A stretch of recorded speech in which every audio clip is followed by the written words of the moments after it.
We've got another massive NFL trade that will see the Las Vegas Raiders acquiring Geno Smith from the Seattle Seahawks for a third-round draft pick in this year's draft. And I'm going to be honest, and I'm going to be flat out truthful off the jump here.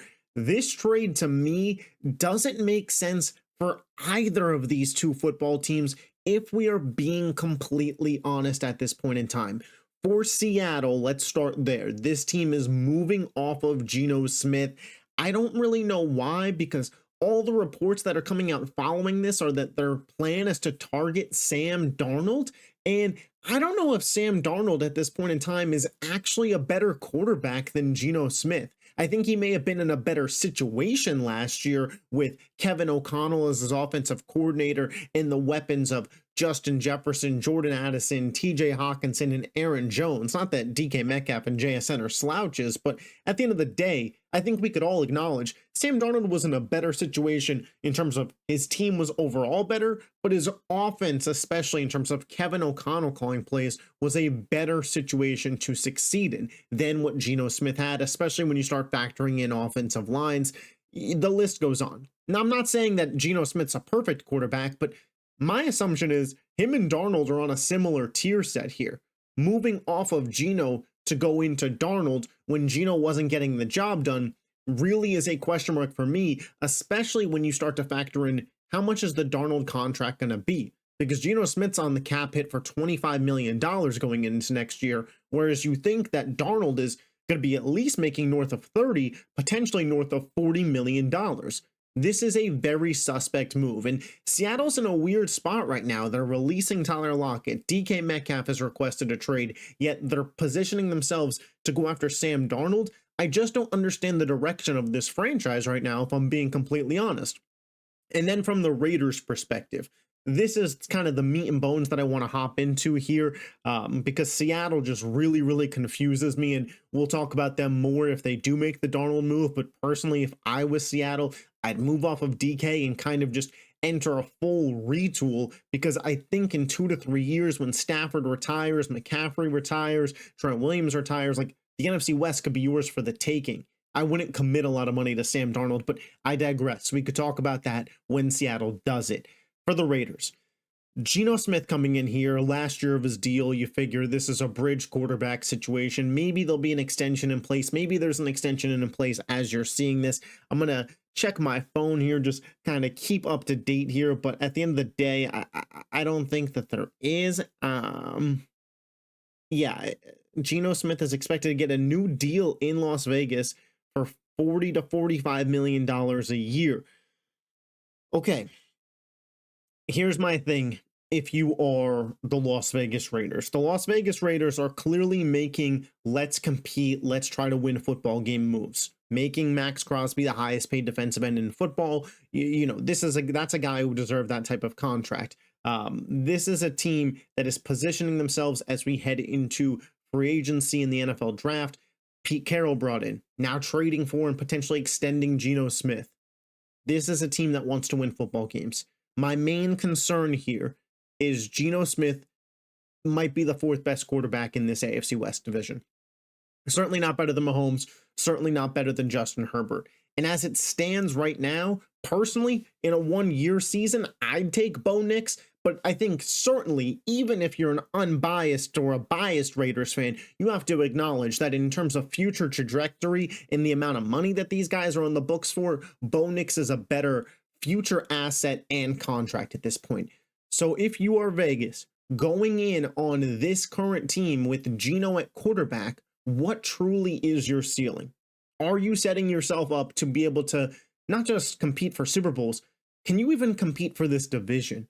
The answer to me feels like no.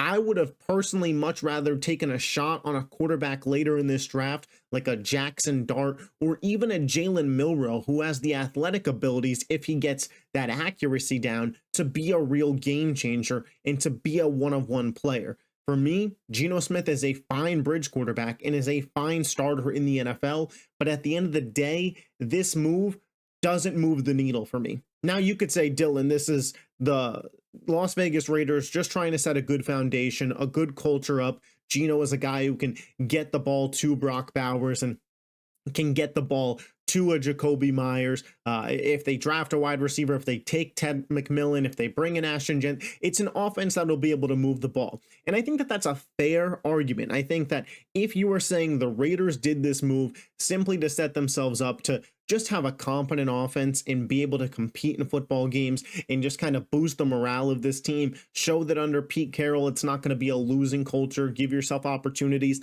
I'm fully here for that. And I'm not trying to just be completely dismissive of this move, but I will say this. Moving a third round pick to do so when I think you could have brought in a Russell Wilson, an Aaron Rodgers, a Sam Darnold, and had the same effect for less money and less draft capital, I think it's a questionable move. What is this Raiders team seeing in Geno Smith that they aren't seeing in those guys? Is Sam Darnold asking for north of $50 million a year? Do they feel that Aaron Rodgers is too much of a head case? Russell Wilson, Pete Carroll, bad terms. They don't believe in Justin Fields. Maybe if all four of those things are true for that particular franchise, I get it. But again, Daniel Jones was probably cheaper. You probably could have traded for Joe Milton for a cheaper price. It feels like this was the Raiders putting a lot of eggs in the Geno Smith basket. And when he's in a division with Patrick Mahomes, Justin Herbert, and Bo Nix, I just don't quite get the move. Raiders fans, I'm happy for you guys that you're going to have a competent football team. You could enjoy watching football games. And maybe that's what it was about, man. Maybe it was just about shifting the culture and being a little competent and being able to win some games and giving your fans something to be happy about. If that's the case, how mad can I truly be at the Vegas Raiders at this point in time? One of my buddies at work, Vegas Raiders fan, told me, and I said to him, I said, if you could rip the floorboards out from this team, trade Max Crosby, be down to Brock Bowers and nothing, and really just tank the next 2 years and try and set up a super team, or just be a competent football team battling for a wild card playoff spot, what would you pick? He picked the second one. It's been a long time since Raiders fans have seen competent football teams and teams that can compete in just general week-to-week games. Is that what they're going for here? That is what this move feels like to me. This move doesn't feel like, let's go push to be an AFC championship team and go head-to-head with Patrick Mahomes and the Chiefs. This move feels like, let's give our fans a team that can somewhat compete.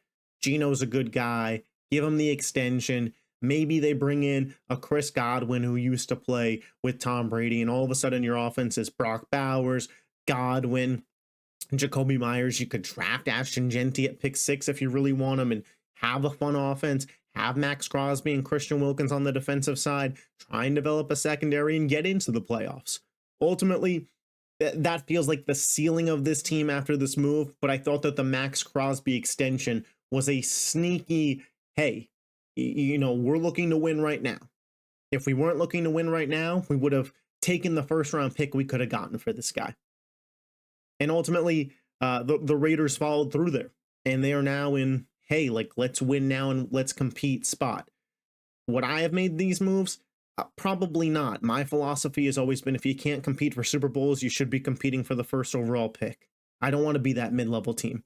But I'm also not an owner of one of these teams that's selling tickets and trying to make some money. So there's a lot more to it. But Raiders fans, Seahawks fans alike, let me know your thoughts in the comment section down below regarding this trade. Who do you think won, if anybody won? I kind of think both teams came out as losers, but hey, Raiders fans, you guys might have come out as winners, and we'll talk about Seattle if Seattle makes the move to go to Darnold. But I appreciate your guys' support. If you love the NFL and you're not already subscribed to this channel, hit that button as we are on the road to 200 subscribers. I appreciate your guys' support, and I will catch you next time. Peace.